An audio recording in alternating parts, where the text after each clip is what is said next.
world is still wrestling with yesterday's suicide attacks in Turkey, killed dozens of travelers at Istanbul's main airport. We're joined now from Washington by the former director of the Central Intelligence Agency, James Woolsey. Nicole Wallace still with us. Mr. Woolsey, what could the U.S. government be doing that would be more aggressive than President Obama is currently doing to fight against ISIS and other terrorists around the world?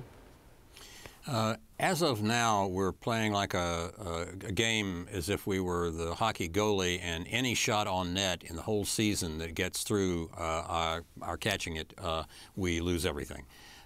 We've got to do a better job of getting inside the heads of our enemy. And one thing is to call them for what they are, jihadi, Islamist terrorists, and not to mince words the way the president does all the time, because you can't work effectively on something you can't even talk about. But the other is, I think, to take notice of the fact that we're going to have to make some serious compromises. We all want our privacy. We also all want security. In a normal, average, pleasant day in the United States and other parts of the world, too, security and privacy don't really clash that much. But when you get attacked by particularly an institution as ruthless as ISIS, they do begin to clash. And what we have to do is essentially develop a public-private partnership so that the people in the government, in NSA especially, but other parts of it, that are real experts on data and what one can do with it, and people from the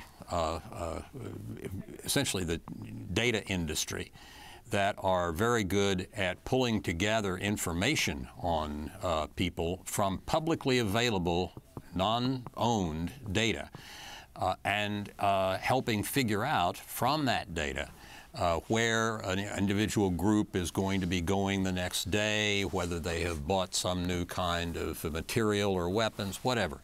One has to be able to untangle what they are doing. And some people will say that might affect my privacy. It conceivably could, but we've got to make some choices, and I think we're going to have to compromise a bit on both privacy and security. All right, Ambassador Woolsey, a question from Nicole Wallace.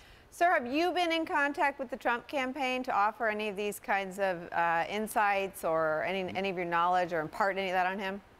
Nope. I'm an old Scoop Jackson, Joe Lieberman Democrat, and at this point in the campaign, neither campaign has gotten in touch with me.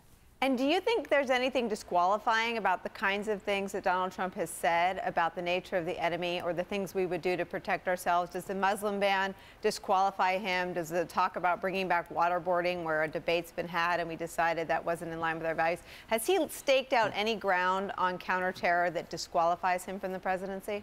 There are things that I agree with and disagree with that he says. I'll mention a couple here, but I don't think anything is disqualifying. I mean, one can say all sorts of things. It's a free country, First Amendment.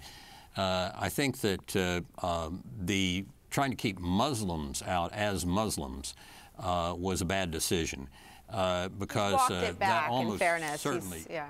Say again? He's walked that back, and now he describes it as a ban against people from certain terror regions, in fairness to him. That could be quite legal, to ban people from Syria, say, for a time. But I think you run into the First Amendment if you try to ban Muslims. I also think that his ideas on trade are much too restrictive. There can be some compromises with free trade, but generally we ought to be free traders, I think, from the interests of prosperity. And I think I disagree with him on that. But I'm not going to say any of these things disqualify him for running for the presidency. I just disagree. Mr. Ambassador, if the Turkish government came to you and said, we'll do whatever you say to fight against terrorism, what would you ask them to do?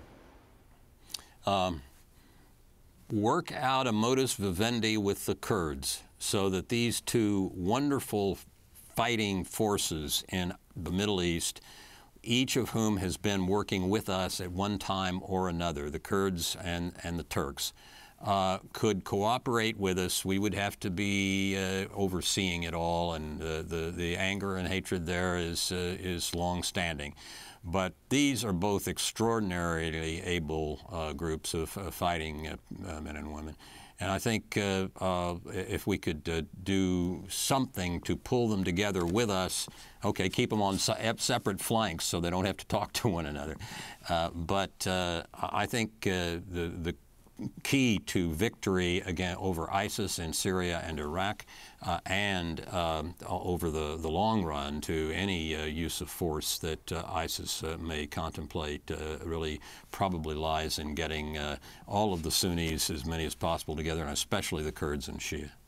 Is it a fair... the Kurds and Turks. Sorry. Sir, is there a fair case to be made by conservatives that when the president refused to enforce the red line he drew in Syria based on Assad using chemical weapons on his own people, is there a fair argument to make that when that happened, that put into motion a weakening of American credibility, an emboldening of the enemy, an emboldening of Russia and their role? I mean, is there a conservative case, a thoughtful policy case to be made that some of our problems are rooted in that single action? Oh, I think there's a conservative case, a medium case, and a liberal case. I think it was one of the two worst decisions on foreign policy of the Obama administration. It made us look weak. It enhanced the stature of the Russians in the Middle East. It made America's word look like it wasn't worth anything. It was a very bad decision, I think, whatever your politics. The other one, I think... Go ahead. What was the other bad decision? I think the other really bad one was supporting and endorsing the so-called nuclear deal with Iran, which is completely unenforceable and very easy to essentially subvent by going around. I think that freeing up $150 billion to the world's #1 terrorist state so they can double and redouble their terrorist work is about as stupid as foreign policy decisions get.